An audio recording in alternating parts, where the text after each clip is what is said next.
Today, we will be looking at two horrifying caving stories that went horribly wrong.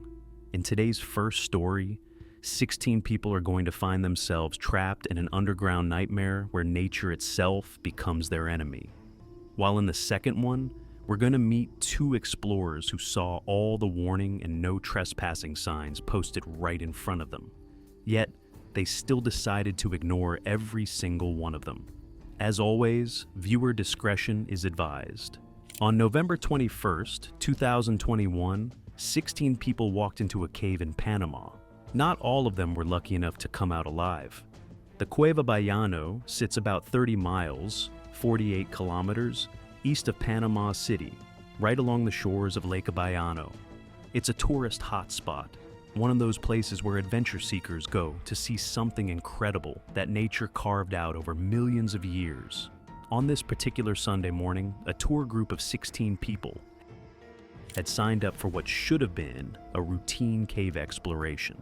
11 of them were locals from Panama, one was a Canadian tourist with his camera gear, and 4 were friends from Venezuela who were having the time of their lives on vacation.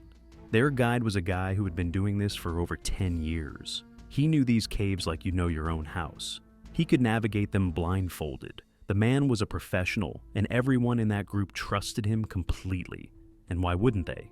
He'd led hundreds of tours through this exact same cave system without incident.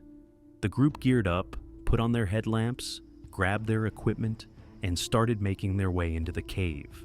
As they headed toward the entrance, they passed a local man who knew the area well.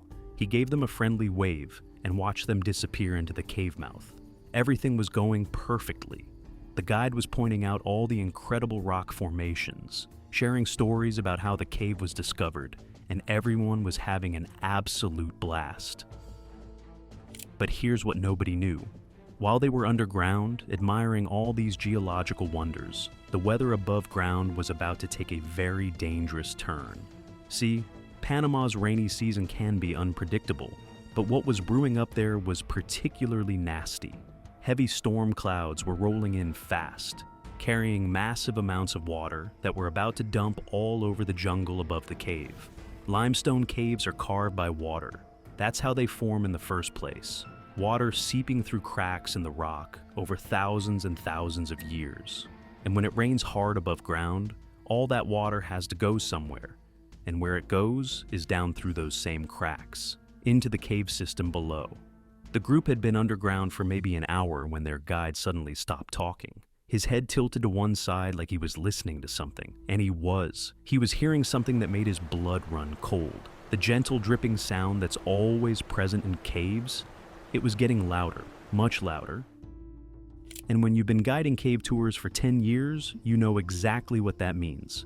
The guide's voice cut through the chamber as he shouts and instructs everyone to move to higher ground. But even as he said those words, everyone in the group could hear it. A distant rumbling sound, like thunder, but it wasn't coming from above. It was coming from deeper in the cave. The cave was flooding, and they were directly in the path of the water. Above ground, the storm had unleashed absolute hell. Rain was pounding the jungle with devastating force, turning every little stream into a raging torrent. And all that water was finding its way into the cave system, turning those beautiful underground pools into something deadly. The guide started yelling instructions, telling everyone to follow him toward a passage that led to higher chambers. But the cave was transforming right before their eyes. Water was pouring in from everywhere, not just dripping anymore, but flowing like rivers through passages that had been bone dry just minutes before. The limestone floors that had been easy to walk on were now slick as ice. The water was rising fast, and the current was getting stronger by the second. What had been a leisurely walk through a natural wonder was now a fight for survival, and that's when everything went horribly wrong. The guide was doing everything right. He was checking on each member of the group, making sure nobody got left behind as they struggled through the rising water. He reached back to help one of the Venezuelan tourists navigate a particularly treacherous section. But the cave floor was so slippery from all the water, and in that split second, his foot slipped. This man who had walked these passages thousands of times without incident. He fell hard, and his headlamp went flying, smashing against the cave wall. The current grabbed him immediately. The group didn't just watch helplessly, they tried to save him. People started forming a human chain, reaching out desperately as their guide managed to grab onto a rock in the rushing water. For a brief moment, it looked like they might actually be able to pull him back to safety. Someone's fingertips were just inches from his outstretched hand, but the rock was wet, and the current was relentless. His grip slipped, and in that instant, he was gone. And here's the thing that makes this so tragic. Even as the water was carrying him away into the darkness, he was still shouting instructions to the group, telling them which way to go, trying to save them, even as he was being swept to his death. And then, he was gone. 15 people were now trapped in a flooding cave with no guide, limited light, and no idea how to get out. The panic that set in at that moment must have been absolutely overwhelming. This man had been their lifeline, their hope of survival, and they had just watched the cave swallow him whole. Above ground, the local man who had waved at the group when they entered the cave grew worried. As the storm got worse and hours passed, he started getting a bad feeling. Tour groups usually came out within a few hours, but this one had been down there much longer than normal. Something wasn't right. He contacted emergency services, telling them he was worried about the tourists who had gone into the cave that morning. As soon as rescue teams received the call, they knew things were dire. Back inside the cave, the water kept rising. The sound was deafening. Not just the roar of the flood, but the entire cave system groaning under the pressure. In the chaos and the darkness, people were trying to remember which direction they had come from, trying to find any passage that might lead to safety. One of the tourists, the Canadian guy with the camera, started using his camera flash to light up their surroundings, trying to help everyone navigate. But the situation was getting worse by the minute. The water was now waist-deep in most places, and the current was strong enough to knock people off their feet. As they fought their way through the flooding passages, desperately trying to reach higher ground, 2 more people were claimed by the cave. A middle-aged man from Panama lost his footing in a section where the current was particularly vicious. As people reached out to try to help him, a young woman from Venezuela was also swept away. In a matter of minutes, they had gone from a group of 16 excited tourists to 13 terrified survivors, watching their companions disappear into the darkness. The remaining 13 somehow managed to keep going. They climbed over submerged rocks, pulled each other through flooded passages, and searched desperately for any route back to the surface. Their headlamp batteries were starting to die, which added another layer of terror to an already impossible situation. They spent hours in that cave, hours in freezing water, in almost complete darkness, not knowing if rescue was even possible. Above ground, emergency services knew they were down there, but the water pouring out of the cave entrance made it clear that getting to them was going to be extremely difficult. Eventually, the 13 survivors found their way to a higher chamber. They were exhausted, hypothermic, and traumatized beyond belief. Some of them were praying, others were just holding on to each other, trying to process what they had just lived through. When rescue teams finally reached them, it was like something out of a nightmare. These people had been to hell and back, watching 3 of their companions, including the man they trusted to keep them safe, get claimed by the very cave they had come to explore. They all emerged out of the cave alive. The guide's body was recovered the next day. This man who had dedicated his career to showing people the beauty of the underground world had died trying to save them. The 2 other victims were found as well. 3 people who had woken up that morning, expecting nothing more than an adventure, were gone, claimed by a force of nature that turned their underground paradise into a death trap in a matter of minutes. This next story showcases that the desire to explore somewhere you're not supposed to be can override every logical thought in your head. And sometimes, that decision costs you everything. Monday morning, March 2nd, 2022. 2 young men stood at the mouth of an unmarked cave on Lookout Mountain, Tennessee. Gabriel Vaughn, 21, and Robbie Dobos, 23, knew they shouldn't be here. The no trespassing signs made that crystal clear, but the lure of unexplored darkness proved too strong to resist. The cave system beneath Lookout Mountain was notorious among local spelunkers. a multi-level labyrinth that stretched for miles underground. Most explorers knew to bring proper gear, especially for the infamous 600-foot crawl around 183 meters that lay deep within the system. Gabriel and Robbie had neither experience nor equipment. They had only headlamps, regular clothes, and the reckless confidence of youth. The entrance welcomed them with cool, damp air that carried the scent of ancient stone and underground streams.